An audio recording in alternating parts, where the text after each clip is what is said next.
ಬಸವಣ್ಣನವರ ಆಪ್ತ ಕಾರ್ಯದರ್ಶಿಯಾಗಿದ್ದೇ ಹಡಪದ ಅಪ್ಪಣ್ಣನವರ ವ್ಯಕ್ತಿತ್ವಕ್ಕೆ ಸಾಕ್ಷಿ. ನಗರದಲ್ಲಿ ಹಡಪದ ಅಪ್ಪಣ್ಣ ಸಮಾಜದ ಅಧ್ಯಕ್ಷ ಶಿವಶಂಕರ್ ಹಡಪದ್ 770 ಅಮರ ಗಣಗಳ ಪೈಕಿ ಬಸವಣ್ಣನವರು ತಮ್ಮ ಆಪ್ತ ಕಾರ್ಯದರ್ಶಿಯನ್ನಾಗಿ ಹಡಪದ ಅಪ್ಪಣ್ಣನವರನ್ನೇ ಆಯ್ಕೆ ಮಾಡಿಕೊಂಡಿದ್ದೇ ಅಪ್ಪಣ್ಣ ಶರಣರ ವ್ಯಕ್ತಿತ್ವಕ್ಕೆ ಸಾಕ್ಷಿ ಎಂದು ಹಡಪದ ಅಪ್ಪಣ್ಣ ಸಮಾಜ ಸಂಘದ ಅಧ್ಯಕ್ಷ ಶಿವಶಂಕರ್ ಹಡಪದ್ ಅಭಿಪ್ರಾಯಪಟ್ಟರು. ನಗರದ ಮಿನಿ ವಿಧಾನಸೌಧ ಸಭಾಂಗಣದಲ್ಲಿ ತಾಲೂಕು ಆಡಳಿತ ವತಿಯಿಂದ ಬುಧವಾರ ಆಯೋಜಿಸಿದ ಹಡಪದ ಅಪ್ಪಣ್ಣ ಜಯಂತಿ ಆಚರಣೆಯಲ್ಲಿ ಮಾತನಾಡಿ, ವಿಶ್ವದ ಮೊದಲ ಪಾರ್ಲಿಮೆಂಟ್ ಖ್ಯಾತಿಯ ಅನುಭವ ಮಂಟಪದಲ್ಲಿ ವಿಶ್ವಗುರು ಬಸವಾದಿ ಶರಣರ ಮಧ್ಯದಲ್ಲಿ ಸಾರ್ಥಕ ಜೀವನದ ಸಂದೇಶಗಳನ್ನು ತಮ್ಮ ವಚನಗಳ ಮೂಲಕ ಉಣಬಡಿಸಿದ ವ್ಯಕ್ತಿತ್ವ ಅವರದಾಗಿತ್ತು. ಅಪ್ಪಣ್ಣನವರ ಶರಣರ ವಂಶಸ್ಥರಾಗಿ ಜನ್ಮ ಪಡೆದ ನಾವೇ ಧನ್ಯರು ಎಂದರು. ಬದಲಾದ ಕಾಲಮಾನಕ್ಕೆ ತಕ್ಕಂತೆ ಡಾಕ್ಟರ್ ಅಂಬೇಡ್ಕರ್ ಅವರು ನೀಡಿದ ಸಂದೇಶಗಳಾದ ಶಿಕ್ಷಣ, ಸಂಘಟನೆ, ಹೋರಾಟ ಮಾರ್ಗದ ಮೂಲಕ ಇನ್ನುಳಿದ ಸಮುದಾಯಗಳ ಜೊತೆ ಪೈಪೋಟಿಯನ್ನು ಒಡ್ಡಿ ಉನ್ನತ ಹುದ್ದೆ ಸ್ಥಾನಮಾನ ಗಿಟ್ಟಿಸಿಕೊಳ್ಳುವುದು ಹಿಂದೆಂದಿಗಿಂತಲೂ ಈಗ ಹೆಚ್ಚು ಅಗತ್ಯವಿದೆ ಎಂದರು. ಈ ಸಂದರ್ಭದಲ್ಲಿ 3 ದಶಕದ ನಿರಂತರ ಹೋರಾಟದ ಮಧ್ಯದಲ್ಲೂ ಸಮಾಜಕ್ಕೊಂದು ಸಮುದಾಯ ಭವನ ಮತ್ತು ಸ್ಮಶಾನ ಭೂಮಿ ಲಭಿಸದಿರುವುದು ನೋವಿನ ಸಂಗತಿ ಎಂದು ನುಡಿದರು. ತಹಶೀಲ್ದಾರ್ ಜಗದೀಶ್ ಎಸ್ ಚೌರಿ ಭಾವಚಿತ್ರಕ್ಕೆ ಪೂಜೆ ಸಲ್ಲಿಸಿ ಗೌರವಾರ್ಪಣೆಯನ್ನು ಮಾಡಿದರು. ಸಮಾಜದ ಇತರರು ಈ ಸಂದರ್ಭದಲ್ಲಿ ಹಾಜರಿದ್ದರು. ಜಯಂತ್ಯೋತ್ಸವ ನಾವೆಲ್ಲ ಆಚರಣೆ ಮಾಡ್ತಾ ಇದ್ದೀವಿ. ಹಾಗಾಗಿ ಇವತ್ತ ನಾವು ಯಾಕೆ ಮಾತಾಡ್ತಾ ಇದೀವಿ ಅಂದ್ರೆ, ಇವತ್ತ ಗುರುಪೂರ್ಣಿಮೆಯ ಹಾರ್ದಿಕ ಸ್ವಾಗತವನ್ನು ಹೇಳುತ್ತಾ ತಮ್ಮೆಲ್ಲರಿಗೂ ಇವತ್ತು ಗುರುಪೂರ್ಣಿಮೆ ದಿವಸ ಏನದಪ್ಪ ಅಂತಂದ್ರೆ ಹಡಪದ ಅಪ್ಪಣ್ಣನವರು ಹುಟ್ಟ್ಯಾರ. ಅದಕ್ಕೆ ಅವರು ಬರೀ ಒಂದು ಯಾವುದೇ ಸಂತರು ಮತ್ತು ಶರಣರು, ಮಹಾನ್ ಪುರುಷರು ಅವರೆಲ್ಲ ಏನದಪ್ಪ ಅಂದ್ರೆ ಒಂದು ಜಾತಿಗೆ ಸೀಮಿತ ಮಾಡಬಾರ್ದು. ಅವ್ರ ಶರಣರ ಏನದಪ್ಪ ಅಂದ್ರೆ ಮಾನವ ಕುಲದ ಉದ್ಧಾರಕರು. ಹಾಗಾಗಿ ಮಾನವ ಕುಲದಲ್ಲಿ ಆಗು ಹೋಗತಕ್ಕಂಥ ಚಟುವಟಿಕೆಗಳೇನದಪ್ಪ ಅಂತಂದ್ರೆ ಮಾನವ ಕುಲದ ಒಂದು ಉದ್ಧಾರ ಮಾಡಿ ದಾರಿದೀಪ ತೋರಿಸ್ತಕ್ಕಂಥ ಒಂದು ಶರಣರ ಕಾರ್ಯವನ್ನಾಗಿರ್ತಕ್ಕಂಥದ್ದು ಬಂಧುಗಳೇ.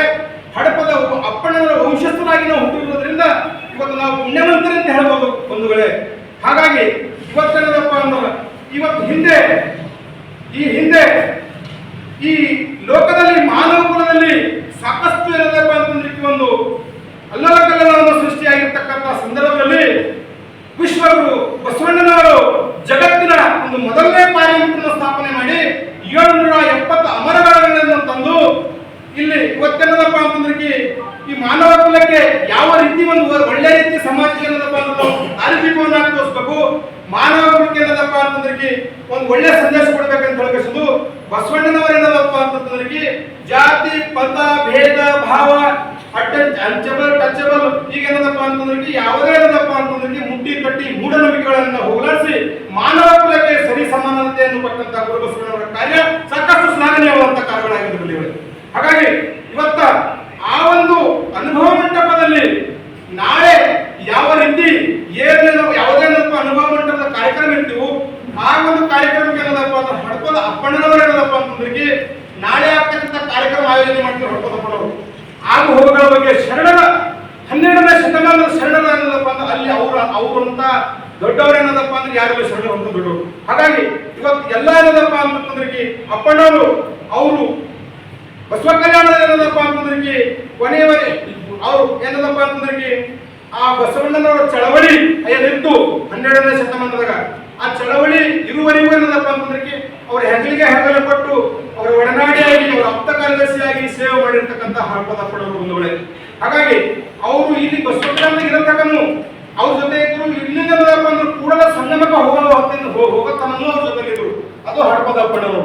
ಹಾಗಾಗಿ ಇವತ್ತ ಹಡಪದ ಅಪ್ಪಣ್ಣವರು ಅಲ್ಲಿ ಕೂಡಲ ಸಂಗಮಕ್ಕೆ ಹೋದಾಗ ಏನಂದ್ರು, ಅಪ್ಪ ಅಣ್ಣ, ಅಣ್ಣನೂ ನೀನೆ, ಅಪ್ಪನೂ ನೀನೆ, ತಾಯಿ ನೀಲಮ್ಮನನ್ನು ನಾನು ಬಿಟ್ಟು ಬಂದಿದ್ದೆವು. ಹಾಗಾಗಿ ಅದಕ್ಕ ಅಲ್ಲಿ ಬಿಜ್ಜಳ ಅರಸರನ್ನ ಏನದಪ್ಪ ಅಂತಂದ್ರೆ ಸೈನ್ಯ ಅಲ್ಲಿ ಬಸವ ಕಲ್ಯಾಣದಲ್ಲಿ ಏನದಪ್ಪ ಅಂತಂದ್ರೆ ಸುತ್ತುವನ್ನದ ಆದ್ರೂ ಶಕ್ತಿಶಾಲಿ ಅಪ್ಪಣ್ಣ ಮಾತ್ರ ಸಾಧ್ಯ ಕರ್ಕೊಂಡು ಬಂದಾಗ ನಿಮ್ಮ ತಾಯಿ ಕರ್ಕೊಂಡು ಅಂತೇಳಿ ಪುನಃ ಏನದಪ್ಪ ಅಂದ್ರೆ ಬಸವ ಕಲ್ಯಾಣ ಬಂತು. ಹಾಗಾಗಿ ಅಪ್ಪಣ್ಣವ್ರು ಏನದಪ್ಪ ಅಂತಂದ್ರೆ ನೀಲಮ್ಮ ತಾಯಿಯನ್ನು ಕರ್ಕೊಂಡು ಮತ್ತೆ ತಂಗಡಿಗೆ ಹೋಗುವುದರಲ್ಲಿ ಬಸವಸಾಗರ ಎಡದಂಡೆಯಲ್ಲಿ ಬಲದಂಡೆಯಲ್ಲಿ ಅವರು ಆಯ್ಕೆ ಆಗಿದ್ದು ಸುದ್ದಿ ತಿಳಿಯುತ್ತದೆ. ಈ ಎಡದಂಡೆಯಲ್ಲಿ ಏನದಪ್ಪ ಅಂದ್ರೆ ಅಪ್ಪಣ್ಣವರು ಮತ್ತೇನದಪ್ಪ ಅಂತಂದ್ರೆ ನೀಲಂಬಿಕೆ ತಾಯಿಯವರು ಅಲ್ಲೇ ಲಿಂಗೈಕ್ಯ ಆದರು.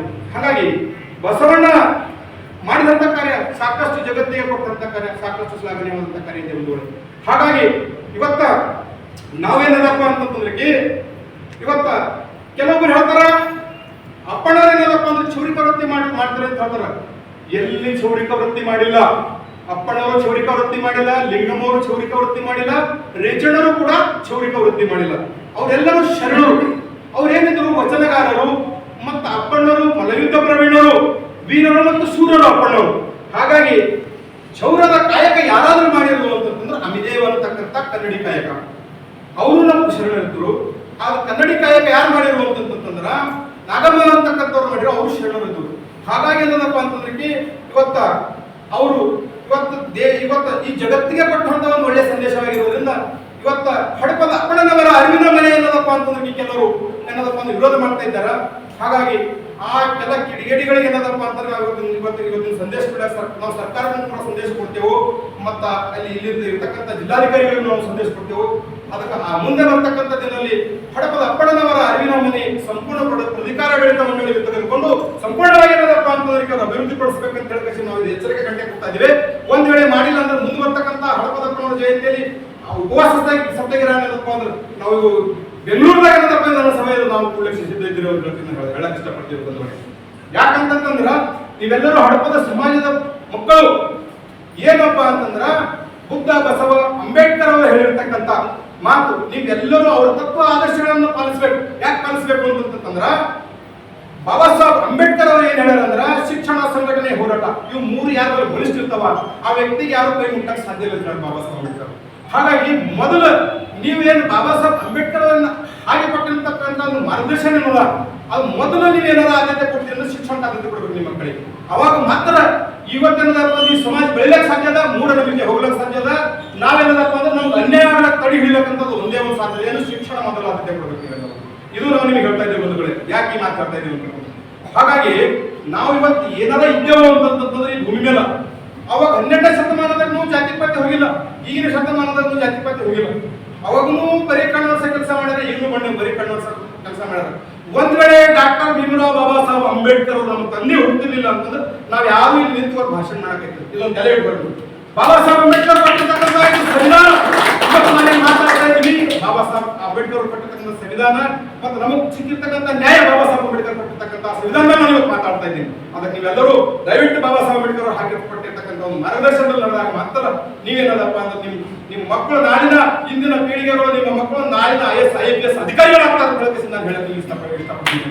ಯಾಕೆ ನಾನು ಹೇಳ್ತಾ ನೋಡ್ರಿ, ನೀವೆಲ್ಲರೂ ದುಶ್ಚಟಗಳನ್ನ ಬಿಟ್ಟು ನೀವೆಲ್ಲರೂ ಒಂದು ನಿಮ್ಮ ಮಕ್ಕಳಿಗೆ ಏನದಪ್ಪ ಅಂತಂದ್ರೆ ದುಶ್ಚಟಗಳನ್ನು ಬಿಡಿಸಿ ಒಂದು ಇಂದಿನ ಮಕ್ಕಳು ನಾಳಿನ ಭಾರತ ದೇಶದ ಪ್ರಜೆಗಳಾಗಿ ಭಾರತ ದೇಶದ ಒಂದು ಹೆಮ್ಮೆಯ ಮುಂದೇನದಪ್ಪ ಅಂತಂದ್ರೆ ಇಸ್ರೋದಲ್ಲಿರ್ತಕ್ಕಂಥ ಯಾವುದೇ ಇರ್ಬೋದು ಒಂದು ಸೇವೆ ಸಲ್ಲಿಸಿ ಭಾರತ ದೇಶಕ್ಕೆ ಏನದಪ್ಪ ಅಂತಂದ್ರೆ ಒಂದು ಕೀರ್ತಿ ತಂದ್ಬಿಡ್ತಕ್ಕಂಥ ಮಕ್ಕಳಾಗಿರ್ತಾರೆ. ಅದಕ್ಕೆ ಇವತ್ತು ನೀವು ಆರೋಗ್ಯವಂತ ಮಕ್ಕಳನ್ನಾಗಿ ನೀವು ಬೆಳೆಸ್ಬೇಕು.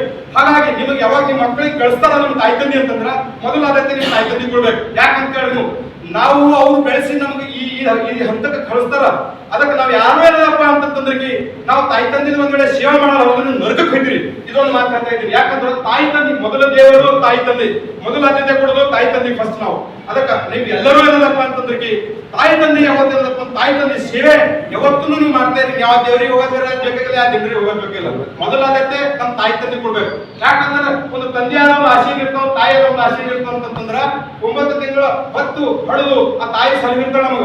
ಆ ತಂದೆ ಏನದಪ್ಪ ಅಂತಂದ್ರೆ ಇಡೀ ಒಂದು ಜೀವನ ಬಳಕಿಟ್ಟು ಹಗಲಿರುಳು ಬಿಡುದು ನಮಗೆ ಏನದಪ್ಪ ಅಂತಂದ್ರೆ ಒಂದು 20 ವರ್ಷ ಇರ್ತಾನೆ. ಅದಕ್ಕೆ ನಾವು ಆ ತಾಯಿ ತಂದೆಗೆ ಸಲಬೇಕು. ನಾನು ಇಷ್ಟೊಂದು ಮಾತು ಹೇಳ್ತಾ ಯಾಕೆ ಈ ಮಾತು ಹೇಳ್ತಾ ಇದ್ದೀನಿ ಅಂತಂದ್ರ ಮಾನವ ಕುಲಕ್ಕೆ ಬಂದೊಳಗ ನಾವು ಯಾರಾದ್ರೂ ಹೆಣವಾಗಿ ಸಾಯ್ಗಾಡು, ಹೆಸರಾಗಿ ಸಾಯ್ಬೇಕು. ಯಾಕಂತಂದ್ರೆ ನಾವು ಸತ್ತಾಗ ಹೆಣವಾಗಿರ್ಬಾರ್ದು, ಅದು ಹೆಸರಾಗಿರ್ಬೇಕು.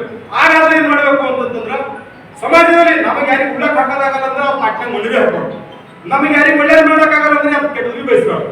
ಹಾಗಾಗಿ ಮತ್ತು ನಾವು ಏನಾರ ಕೊಡ್ತಕ್ಕಂಥ ಕೊಡುಗೆ ಅಂದರು ಮತ್ತು ಸಮಾಜ ದ್ರೋಹಿ ಚಟುವಟಿಕೆ ಮಾಡ್ತಕ್ಕಂಥ ಹಂದಿ ಏನದಪ್ಪ ಅಂದ್ರೆ ಕುರುಕ್ ಸೇರ್ತಾನವ ಈ ಸಮಾಜಕ್ಕೆ ತಲೆ ಇಟ್ಕೊಂಡು. ಯಾಕಂದ್ರೆ ನಾಯಿಗಳು ಕೊಡ್ತಾನ ಮುಂದಿನ ಜನ್ಮದಾಗ. ಅದಕ್ಕೆ ಏನದಪ್ಪ ಅಂತಂದ್ರೆ ಯಾವತ್ತೂ ಸಮಾಜ ದ್ರೋಹಿ ಮಾಡಬಾರ್ದು, ಚಟುವಟಿಕೆಗಳು ಮಾಡಬಾರ್ದು, ಸಮಾಜ ಧೋಕಾ ಮಾಡಬಾರ್ದು, ಮಾನವ ಕುಲಕ್ಕೆ ಧೋಕಾ ಮಾಡಬಾರ್ದು. ಎಲ್ಲಿ ತನ ಈ ಭೂಮಿಗೆ ಇರ್ತೇವೆ ಅಲ್ಲಿ ತನ್ನ ಹೋರಾಟ ಮಾಡಬೇಕು, ನ್ಯಾಯದ ಪರವಾಗಿರ್ಬೇಕು, ಸಮಾನತೆ ಕೊಡುವಂತ ಕೆಲಸ ಮಾಡಬೇಕು. ಹೊರತಾಗಿ ಯಾವುದೇ ಏನಪ್ಪ ಅಂದ್ರೆ ಹಿಂದೆ ಘಟನೆ ಮಾಡ್ತಾ ಕೆಲಸ ಮಾಡೋದು ಅಂತ ಹೇಳುತ್ತಾ ನಾನು ಎರಡು ಮಾತುಗಳನ್ನು ಮುಗಿಸ್ತಾ ತಾಲೂಕಾಡಳಿತ ಮತ್ತು ನಮಗೇನಾದಪ್ಪ ಅವಕಾಶ ಮಾಡಿಕೊಟ್ಟಿದ್ದಕ್ಕಾಗಿ ನಾನು ಹಡಪದಪ್ಪನವರ ಜಯಂತ್ಯೋತ್ಸವದ ಕಾರ್ಯಕ್ರಮವನ್ನು ಆಯೋಜನೆ ಮಾಡಿದ್ದಕ್ಕಾಗಿ ಮತ್ತು ಇಂದಿನ ದಿವಸ ಗುರುಪೂರ್ಣಿಮೆ ಆಗಿರುವುದರಿಂದ ಎಲ್ಲರಿಗೂ ಏನದಪ್ಪ ಅಂತಂದ್ರೆ ಗುರುಪೂರ್ಣಿಮೆಯ ಪ್ರಯುಕ್ತ ಹಾಗೂ ಹಡಪದಪ್ಪನವರ ಜಯಂತ್ಯೋತ್ಸವ ಪ್ರಯುಕ್ತ ತಮಗೆಲ್ಲರಿಗೆ ಶರಣಾರ್ಥಿ ಹಡಪದಪ್ಪನ ಸಮಾಜ ವತಿಯಿಂದ ಹೇಳುತ್ತೇನೆ. ಶರಣಾರ್ಥಿ. ಧನ್ಯವಾದ.